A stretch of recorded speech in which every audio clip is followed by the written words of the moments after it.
Morning, everyone. Good to see all of you here this morning. Welcome to those of you who are back in the remote service and those of you who are streaming online with us. We're glad that you're here with us as well. If you're visiting with us this morning, we want you to know that we're so glad that you have come our way. Please stay a little bit after services so we can get a chance to meet you. I'd really like to meet you and know your name and just maybe talk to you a little bit about where you're from and what you're doing and those kinds of things. And you maybe ask me the same thing. But anyway, we're really glad that you are here with us this morning. Let me just share a couple of things with you that I think are important. As you know, in June and July and August are become really busy months for us as a congregation. In June alone, we'll have the Future Preachers Training class that a number of our young men are going to be going down to at Bear Valley in Denver, Colorado. So be praying for them. They'll be leaving here pretty directly.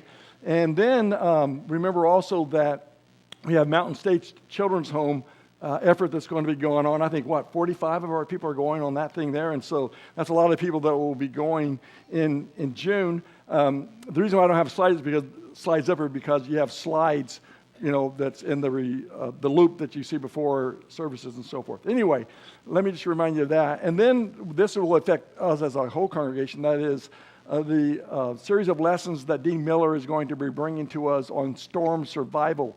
And you might remember, as was mentioned last week, and I've been talking about, is that storms come in a lot of different kinds of ways, all kinds of storms that we find ourselves dealing with. It could be the storms when you lose a loved one. It could be the storms of maybe having some kind of financial setback, or maybe it's a health issue. But anyway, we all go through various storms of life.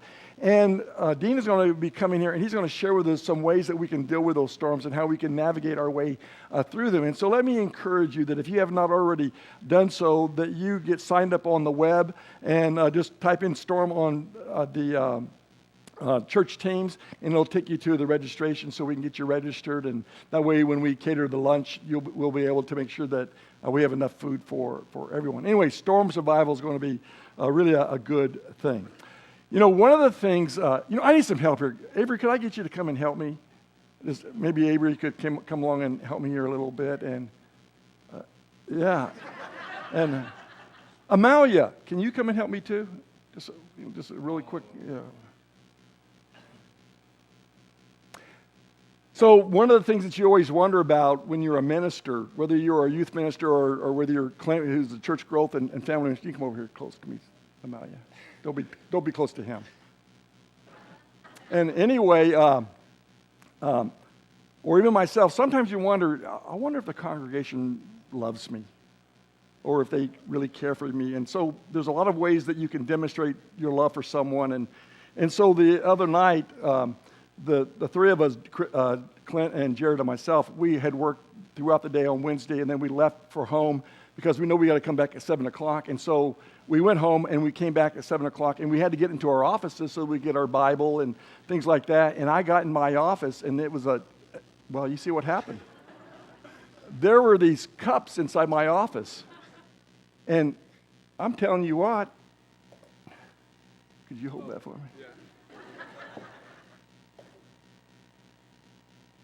These are the cups that were in my office. But they weren't just cups, they were filled with water. And I opened up my office, and I couldn't even get inside I barely got inside the door, but I couldn't even get to use my Bible. I couldn't get to my Bible, so I had to use my phone when we came out for class and everything. But anyway, I was just wondering, do you guys have any idea how that happened? You're in church now. So anyway, so I knew someone had to have done this. Jared, he's techie, so he went we have a video system that we see what's going on with people. So he's checking on the videos who invaded our offices. And so I went up to Amalia, and I walked up behind her and said, do you know anything about what happened with these water things? And she goes, Avery did it. I mean, she threw him right under the bus right now. Yeah. And then, of course, we then started to investigate a little bit more, and we found out that Avery was the muscle, and Amalia was the brains. She came up with that idea. Okay, so anyway, there's 164 of these. So I'd hurt my back the weekend before, and I had to get on my knees and de-water my office with all these cups. Wait, But this was anyway. only 164?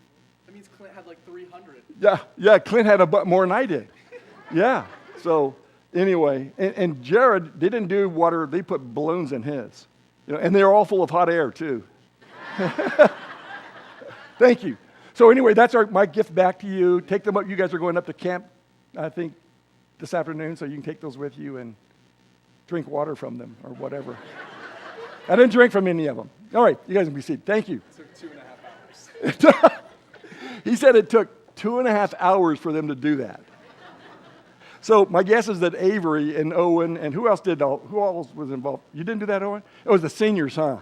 Yeah, senior prankers. Yeah, okay. We got our eyes on you.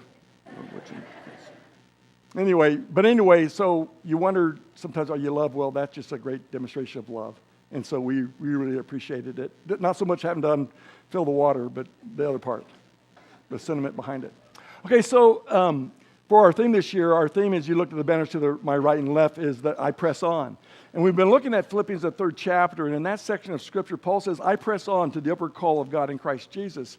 But part of the pressing on is that he wants to know Jesus in a more intimate way, a fashion. He just doesn't want just to know about him. He wants to know him intimately. He wants to know what makes him tick so that he can adjust his life to Jesus, because that's the one that he wants to imitate most in his life. And that's our goal this year, is we want to become more intimate with Jesus. We want to become more intimate with God, to know them in a much better way. And so in the first series dealing with that, we have like 6 of them. You can see them on the wall banners around the building here. But the first one we dealt with was being committed, to becoming more committed to God, and to be more committed to the church, and then to become more committed to one another and more committed to the mission that the church is supposed to be about, which is reaching out to those who are lost. And then we followed that up with the second part of the mini-series on that of connection. And when you talk about connection, the idea of connection is that we want to connect with one another throughout the variety of people in our congregation in all age ranges. And you might recall that 2 weeks ago when I talked to you about the importance of connections, I asked us to go through an exercise where I asked you, from those from the age of 0 to 18 stand, from those from the age of 19 to 35 stand, those from 36 to 59 stand, those of you 60 and upward stand. And we stood as a congregation, and what we discovered is that in our congregation we were fairly well balanced in all the age groups. But we don't want to just silo. We don't want to be just within that age group alone, but we want to understand that all of us are part of one great big body of Christ. And that's why I had him read Romans, the 12th chapter, verses 1 down through 5, because it talks about the fact that we are the body of Christ, and we bring different kinds of gifts and talents. We bring different kinds of personalities and character. We walk from all walks of life, even some races, difference in genders. We have all that in the church, but we're to be together as a unit. And so the encouragement of that, of connecting, is that we connect with one another through the age groups. And so the young people get to know the older people get to know the young people, and that there would become some interaction within us as the body of Christ. Well, why? Because God calls us to connect. In fact, people long to be connected. And there's a reason why people long to be connected. They long to be connected because God has hardwired us that way. He created us to connect with others, to give us purpose and meaning in life. And when we go through life without connections, when we find ourselves isolating from those who are around us, the result of that is that we end up going through a lot of misery and suffering. But when you have more than just one person dealing with a thing, and when we're working together with one another in terms of our connections, we're able to deal with the storms of life in a much better way. And so we're hardwired in that kind of way. So 2 weeks ago, I talked to you about the importance of connections. And I talked to you about the importance of connecting with God. If you don't connect with God, then you're going to be in a serious problem, because He is the one who is the author of the abundant life that He promises to us. The abundant life of joy and peace and patience and kindness, all those things that are there. And then we talked about the importance of connecting to the church. Now, we used John the 15th chapter of the ideal of the vineyard, of a vine, and then the grapes and the branches that are there. But we're interconnected with one another. We bleed the same kind of spiritual blood, if you will. So when we choose to become a part of the church, we become a part of the family of God. It's a package deal. You can't become a Christian and not be a part of the church. You can't become a part of a church and not be a part of a relationship with Jesus Christ. They go hand in hand. To have one is to have the other. You can't separate them apart from one another. This morning, I want to talk to you about growing stronger in our connections. What does it mean to grow stronger in our connections? Well, the way you grow stronger in your connection is you do so by exercising. You do so by doing it. And if you think about it, by not growing stronger, a person is in danger of spiritual atrophy. That you have to grow stronger. Connections help us to become stronger as Christians. And so together, we draw our strength from one another and we grow stronger as a group. And when we don't do that, when we don't exercise our abilities and our spirits, things like that, there is this danger, like I said, of spiritual atrophy. So what is atrophy? That's a word that we don't use a lot, but the word atrophy actually means to refer to the decrease in size or the wasting away of a body part or tissue. The idea of degeneration or decline or reduction from disuse. In other words, if you don't use your muscles, your muscles are going to degenerate. They're going to decline. There's going to be a reduction in the strength that is there. So when you talk about atrophy, there are different kinds of atrophy. For our lesson this morning, though, we want to talk about muscle atrophy. So what do we mean by muscle atrophy? Muscle atrophy is the weakening or reduction of a muscle mass caused by a lack of physical activity or disease. A number of years ago, which is quite a few years back, when I was younger and was more athletic, I was playing in a basketball game. And in this basketball game, I came down awkward from a rebound. And when I came down awkwardly, I tore my right ACL, anterior cruciate ligament. I tore it in half, tore up the meniscus along with it. And the result of that was I had to have reconstruction surgery where they went in and took middle part of my patella tendon out of it and stuck it as a cruciate ligament and put a couple bolts and staples in there to hold it together. Well, okay, so they have done this, and what they say to you when you have that kind of work done is they said, you're not sick, you've had surgery, and you can't lay dormant, otherwise your muscles will atrophy. And so what the doctors say is that we need to get you up on your feet as soon as possible so that you move around. Now, any of you who have ever had any kind of joint surgery know that joint surgery is painful in and of itself. But when there are load-bearing kinds of joints, then it really is a painful thing. I've had like 3 surgeries on this knee here, okay? A reconstruction and a bunch of arthroscopic type things. But I'm telling you, when that happens, you don't want to move your leg. And that's why years ago, they used to put you in a cast from your ankle up to your waist almost. You know, today they don't do that. They might put you in a little, elastic type brace, but they want you to start moving that and flexing that. They want you to start using that muscle. Why? Because they know that if you don't use that muscle, your muscles will atrophy. They'll begin to lose their strength and their flexibility. You begin to lose that. And so the idea is that if you lay dormant, if you lay sedentary after a surgery on a joint on your body, then in 1 week you lose a lot of muscle mass. And so they say for every week that you are sedentary, it takes a month to rehab it. If you're down 2 weeks, 2 months to rehab. 3 weeks, 3 months to rehab, or maybe even more. We're not professional athletes. They might be able to move a little bit quicker, but guys like us, when that happens, we don't move as fast. We don't have any driving as the way their coaches and their way their trainers will drive them.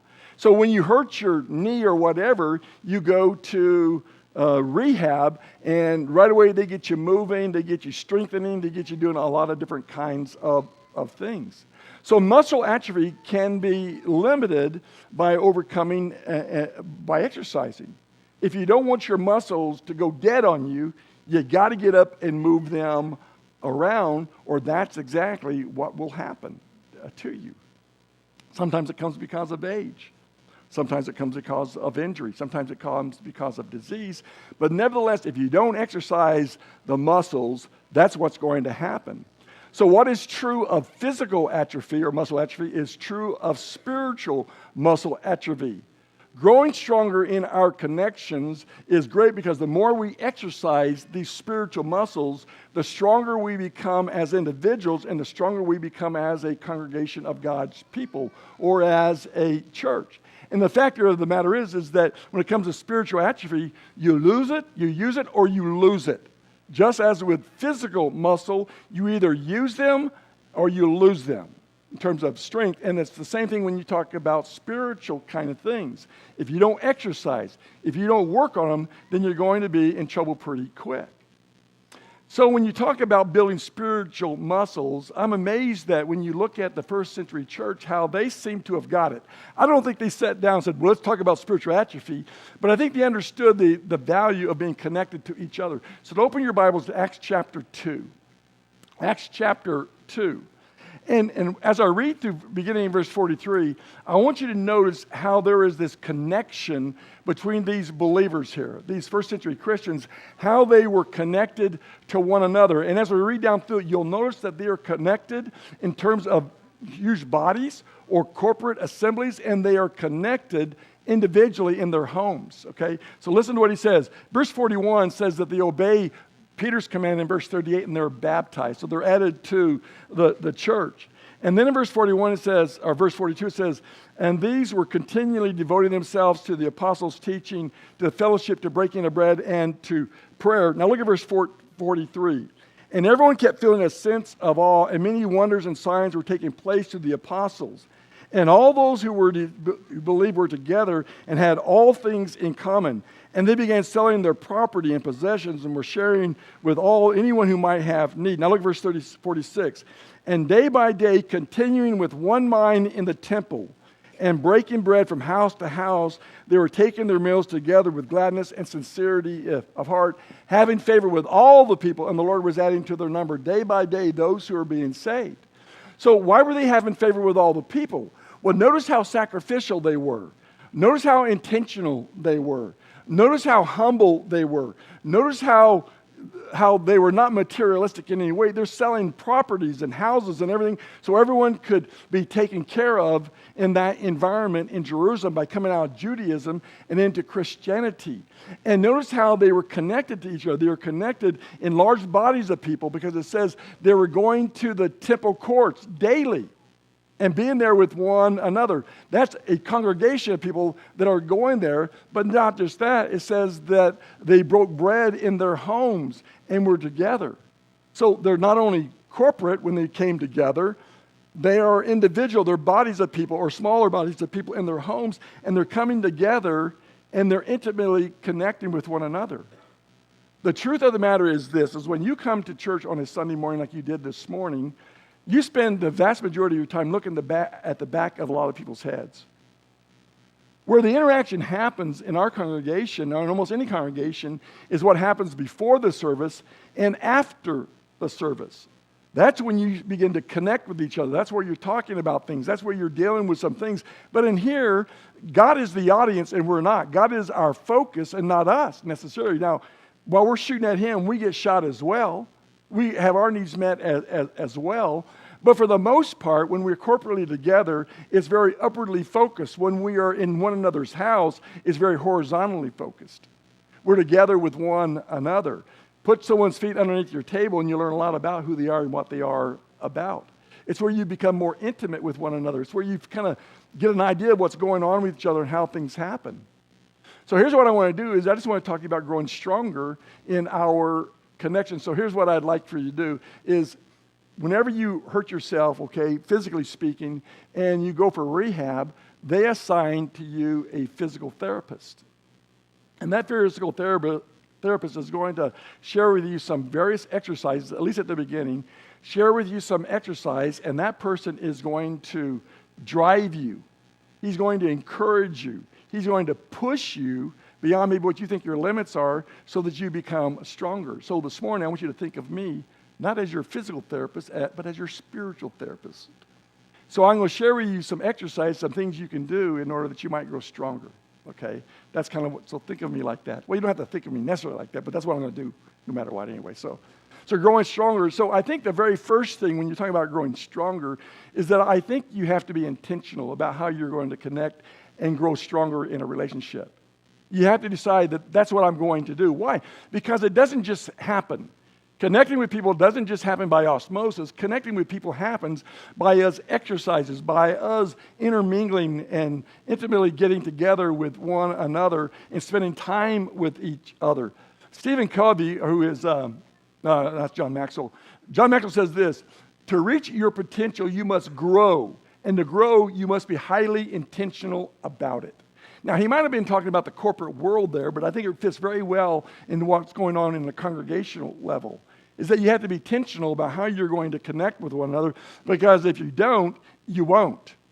And the result of that is you won't grow stronger, you'll grow weaker, and the result of that is sometimes you spiritually become atrophied, okay? You lose your strength, you lose your power. So making connections is a choice that we make. I choose to be intentional about developing closer relationships with other Christians. No one's going to make you do that. I can't make you do that. You have to decide in terms of your own mind that you're going to do that. And so intentionality means that you have to make a choice. So you intentionally choose to make connections that maybe are outside of your comfort zone. So what you need to do is this morning is ask yourself, how many close Christian friends do I have that I share openly with on a regular basis? And am I a part of a small group? Am I a part of a Bible study group? Am I a part of a care group? Am I a part of some kind of smaller group that I can get together with where probably we share some things in common that helps us to be bound to one another or connected more with one another? I believe that probably one of the things that hurts the church is isolationism, where we isolate with one another and we think to ourselves, I can do this on my own.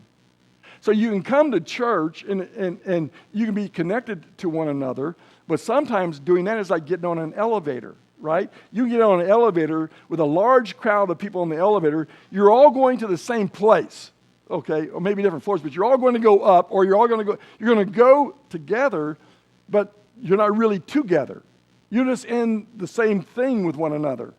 And it's the same way in the church. You can all be here, as on a Sunday morning like this. It's really what happens before service and after services, and what happens outside the walls of the service where you're really doing some connecting with one another. That's why our care groups are so valuable to us. The care groups break it down into a smaller group area where you can more intimately share and care and bear one another's burdens. So that's the question I want to ask, is that do you have one friend that you have connected with, or friends that you have connected with in the body of Christ, where you can kind of let your hair down, where you can be the real person that you are? And are you a part of a smaller group in a smaller dynamic where you can really get more connected in a better kind of way? Small group, in fact, in church growth, they say, in order to grow larger, you got to grow smaller. That's almost like an oxymoron, isn't it? But in order to grow larger, you have to grow smaller because you need people to connect with. Why? Because you can only deal with so many friends at once. Those who study the thing say that you cannot maintain more than 7 friendships in any kind of intimacy. And probably to be really intimate to people, it's probably more down to like 1 to 3, where you can really get down on an intimate basis. So what we're doing is we're trying to find someone that I really connect with. Someone that's like a soul person, where we're kind of on the same, where we think about the same things, we like the same things, we have the same kinds of passions. That kind of person will keep you engaged in the church. So what I find fascinating about the beginnings of the Church of Jerusalem is how they got together so often, but corporately and then in smaller groups, and that's what we just read. Okay, so how do you develop stronger connections? How can we go about doing that? The first one is this. Developing stronger connections requires time. There's no substitute for time. Listen, we all have the same amount of time in here, right? We all have 24 hours a day. Well, we all have minutes, 60 seconds in a minute. We have 60 minutes in an hour. We have 24 hours in a day. We have weeks. We all have the same amount of time. When you wake up in the morning, I don't get more time than you get.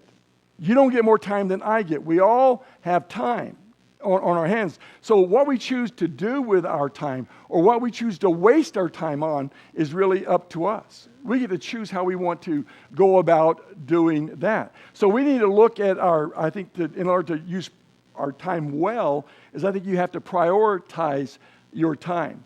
Generally, when people say, listen, I don't have time, when you ask them about some kind of function or some kind to get together, and they'll say, I don't have time for that. What do you mean you don't have time for that? Well, I don't have time for that because I'm spending time with my children. I'm spending time with my husband or my wife. I'm spending time with my job. I'm spending time with my toys. I'm spending time with, dare I say, the church activity. I'm spending time there. In order to have good relationships with one another and connect, means you got to be able to give some time to it. So we need to look at our priorities and ask, how are we dividing our time based on God's priorities? Because that's what God is interested in. God's number one priority for us is that we connect with one another. And that's why Jesus said, I will build my church. Okay? He didn't say, listen, the church is going to be there. Go if you want. Don't go if you don't want. You know, he built the church so that we could be together and connect with one another. God's priority is that we connect with each other. Why? Because we're going to spend eternity with one another. So we need to connect now so that we feel comfortable then or later on. And it has to do a lot with priorities. Priorities are huge if you were to think about it. So we control our schedules. I don't have time. Well, listen, you control your schedule. You control your kids' schedule. You can control your commitments. And so we may let others tell us what they want us to do, but the decision is always ours. I can tell you what I think you should do, but at the end of the day, that's your decision. You do whatever you want with the lesson, okay? I can't make you do a thing. And the same thing when you talk about the things that ask for our time, we have to prioritize those times, because if we don't, someone will fill it up. It will get filled up for us. So when you say, I don't have time, well, you have time because you're the one that's the keeper of your schedule. You keep your children's schedule. You're the ones that watch after those kinds of things. So that's number one. Number two, you can say no to people. Do you need to practice that? Let me help you. Open your mouth, put your tongue at the front of your teeth, like this, and go, no. That's how you say no. No. So you can say no to people like your boss, your kids. You can take on more responsibilities that don't really make a difference in God's eternal plan. They're your choice. It's your choice. What you say yes to and what you say no to. And if you've studied things like boundaries, like the book Boundaries or Boundaries, it has the idea with there are fences that surround us. We have a fence that's around our body. And around in those fences, you have doors that are there or fence gates that are there. We decide what comes in the gate. We decide what goes out the gate. So we can decide the people we want inside the gate and our boundaries for us to interact with. And when we have bad people inside that boundary, we kick them to the curb. We put them out. It's the same way when you talk about morality or any of those things. We allow what goes into our ears. We kick out what's bad for us. So we allow good things, wholesome things to come in, but we push bad things, evil things out of our lives. My point is this, is that you are in control of things, okay? And so when it comes to your schedules and people, the answer to some of that is decide what boundaries you're going to be and what you have to say no to. If we don't set our schedule based on our priorities, God's priorities, something will fill them. Guaranteed. If you don't fill them with God's priorities, someone else will take that priority for you. Okay? So I like this. This was from Stephen Covey. And if you know Stephen Covey is that corporate guy where he talked about the 7 habits of successful people. Well, this is good spiritually speaking as well. The key is not to prioritize what's on your schedule, but to schedule your priorities. You decide what your priorities are, and then you schedule your priorities. You don't let the priorities schedule you. So you're in control of those kinds of things, and that's really true when you talk about our relationship with one another and how we connect with one another. Who are you spending most of your time making connections with? Do you spend time making connections with God through studying His Word, through prayer? Do you have a schedule for that? Are you making that a priority in your life? What about people in the congregation? Are you setting priorities where you schedule them into your life as being a part of your life? I think one of the things that I would really encourage you to do is schedule care groups. Care groups are smaller groups where you can become a part of. And in my care group, for instance, is one of the most eclectic care groups you've ever seen. We have people in there that are so different from each other. And without our care group, we would probably never be in there together with one another because we're different. But it's a great care group. We all love it, and I keep trying to tell them we need to divide this thing, and they keep pushing back saying, no, let's not divide, because we like being together. Well, we come from different walks, but we're connecting with each other on some different levels, and it's fabulous. There are two things which you bring to heaven with you. Your relationship with your family, your friends, particularly with other Christians, and of course, your character, who you are. So when I go to heaven, I want to do several things. I want to, number one, take as many of you with me as possible. And two, I want to be able to go with a good character. I want to be a changed person, more intimate and connected to God when I go, okay? Here's the second thing I think that we can do to help us grow, is develop stronger connections. And to do so, it involves authenticity. And that's hard because if you decide that you're going to be authentic, it means that you're going to have to embrace some vulnerability. And the reason is because if you say something negative to me or hurtful to me, then I'm going to want to protect myself. Because why? Because I'm the only me I have. So I'm going to protect me first and foremost, okay?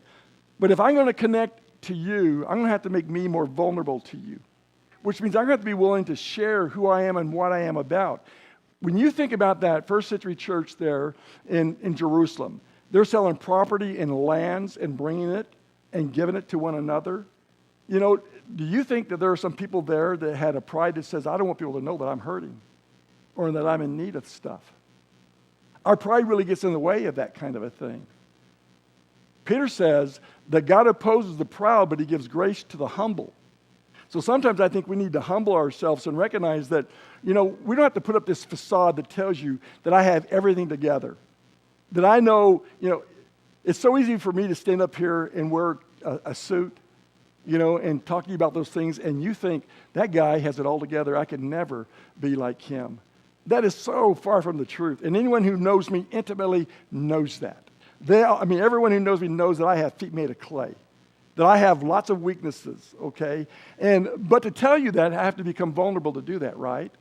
I want you to know that I try to live the Christian life, but I am not the perfect person by any stretch of imagination if you think that's what I am, okay? But we need good examples. We need people who are going to strengthen us and be with us. So when you talk about being authentic, it means that you become a person that is real. So authenticity is about sharing what's really going on in our lives, to be honest with each other, to be genuine, and that we don't have to come here and act as though we have everything together. Because I'm telling you, you guys don't. You don't have it all together. Some of you have it more together than others, but you all have your storms. You all have your challenges. You all have your difficulties. That's just life. And it's not bad. It's not a bad thing to be there. So we need to be intentional about, revealing our struggles, sharing our hurts, confessing our failures, acknowledging our weaknesses, asking for prayer. We need to be able to do that. And James tells us that. Confess your sins to one another. Pray for one another. The prayer of a righteous man has a great effect to it. So we need to be real with each other. Some of the most people that have come forward in our congregation at an invitation is during when I have shared a lesson or someone has visited us and shared a lesson where they have become real and authentic and said, I'm struggling with this. I'm stressed out about that. I'm depressed here. I'm this here. And when you tell people that and say, listen, I'm stressed, I invite you to come and be stressed with me. And let's pray with each other. And the largest responses that we've had is in those kind of sermons where people can say, okay, if he can be real and she can be real, I guess I can be real too. And I certainly do need prayers. So becoming authentic, I think, is so important. But authenticity requires trust and courage. And that's not something that comes fast. It takes time to do that. It takes time to develop those intimate relationships. It takes time. It takes time to develop an intimate relationship with God and with Jesus. It takes time with us humans, certainly. In order for us to get to know who each other are, we have to spend time with each other. Like I said, there's no substitute for that. and it requires confidentiality. If you're someone that connects with me and shares with me and becomes real with me, then your expectation of me is that that's where it stops. It stays right there. I'm not going to share it with Jared. I'm not going to share it with Clint. I'm not going to share it. There are so many things that I used to find out in the elders meeting that I never, ever, ever, never, ever share with Lori. Just didn't do that. It wasn't her business, okay? So sometimes you have to be, confidentiality is so important. I can't emphasize that enough. I was thinking about that, and probably one of the greatest organizations for confidentiality is Alcoholics Anonymous. Hi, I'm Joe, and I'm an alcoholic. Hi, I'm Lucy, and I'm a drug addict. And they can talk about what's going on in their lives. They can get real with one another. And the reason why they can do that is because they have confidentiality. What's talked about in this room stays in this room except for that person that I am working with on a more intimate basis that helps me navigate through my alcoholism or my drug addiction or my porn addiction or my gambling addiction or whatever that thing might be. They work together. So when you talk about our care groups, wouldn't it be great if our care groups can be like that? Where we can be real with each other, where I can say, hi, I'm Richard, and I'm a sinner. I fall short. Here's some things that I'm struggling with. And know that those people are going to hold that confidence, and it's not going to get spread everywhere. That's so intentionality and being authentic. Number 3 is developing stronger connections require grace. I use grace here. It should be maybe graciousness. Why is that? Because we deal with some people that are like heavenly sandpaper. Okay? In other words, they constantly are rubbing you the wrong way. Okay, what's the word for that person? There are EGR people. What's an EGR person? They require extra grace. Extra grace required for that person. So we all know people in a large body of people like we have here where we're different. And sometimes we can rub each other the wrong way. My guess is that I probably rub a lot of you guys the wrong way. That's just the way it goes. I'm going to rub you some the wrong way because I have a different personality. I speak too fast, or I do this, or I do that. One of the things that I have to be really careful is not being sharp with people. When someone disagrees with me or says something to me, my reaction is to counterpunch. And so I have to really watch that so I'm not sharp. We were out eating dinner somewhere, and I asked someone to pass something. And I said, would you pass something? And my wife says, please. Please pass that something. We were with some adults and they all laughed because she corrected me. But I need that because I'm sometimes abrupt. I wonder sometimes how bad I rub her the wrong way. But anyway. So some people just need more extra grace, and that's what Colossians 3 and verse 13 says. You're going to deal with some people that just need more latitude and more help, okay? You must make an allowance for each other's faults and forgive the person who offends you. Remember, the Lord forgave you, so you must forgive others. Have you ever thought about how much you must rub God the wrong way? I'm telling you, there's times when I'm laying in my bed at night and having my prayers and confessing Him my faults, and all the time I'm thinking, man, I must really rub Him wrong. He must really get tired of hearing this prayer. Here's this same guy back with this same stuff. When is he ever going to grow up? But I depend on God's grace. I really do. Depend on His grace and His graciousness as I live my life. So to develop stronger connections, we must show others the same grace that God has given to us. We make allowances for their faults because God makes allowances for our faults. And we forgive them because God forgives us. What I'm saying is we need to respect the differences that we have and be considerate of each other's feelings, to be patient with one another, in short, to be gracious with each other. And that will help us to grow if we know that we can be intimate. We can set you up as a priority, be intimate in you, and know that you're not going to judge me, that you'll be gracious to me as I try to go along, as you try to go along. Now, listen, I know there are points where you got to grow up, okay? But you get the idea of what I'm saying here. Building stronger muscles, as we conclude, is when you think about just the physical idea of what a physical person who's building stronger muscle does. He lifts heavier weights. The only way the muscle gets stronger is sometimes by tearing the muscle, allowing it to rebuild, and you become stronger because of it. So lift heavier weights. Focus on a good form to prevent injury. Prioritize progressive overloads by increasing the volume of the repetitions. So even weightlifters have to have priorities. Try to compound exercises like squats and planks and pull-ups and all that stuff. In other words, there's a strategy behind growing muscles, and it shouldn't surprise you to know that there are strengths when it comes down to spiritual muscles as well. Time and priorities. You got to be intentional about your time and your priorities. You got to be intentional about your authenticity. You got to be intentional about how humble you're going to be with one another. That you don't have it all together, that you have your weaknesses, as does anyone else. So like I said, Peter said, God opposes the proud, gives grace to the humble. Be humble and be gracious to one another. And by doing so, you'll grow stronger in your relationships and in your connections with one another. So the lesson is yours, and it's your choice what you're going to do with it, okay? While together we stand and while we sing.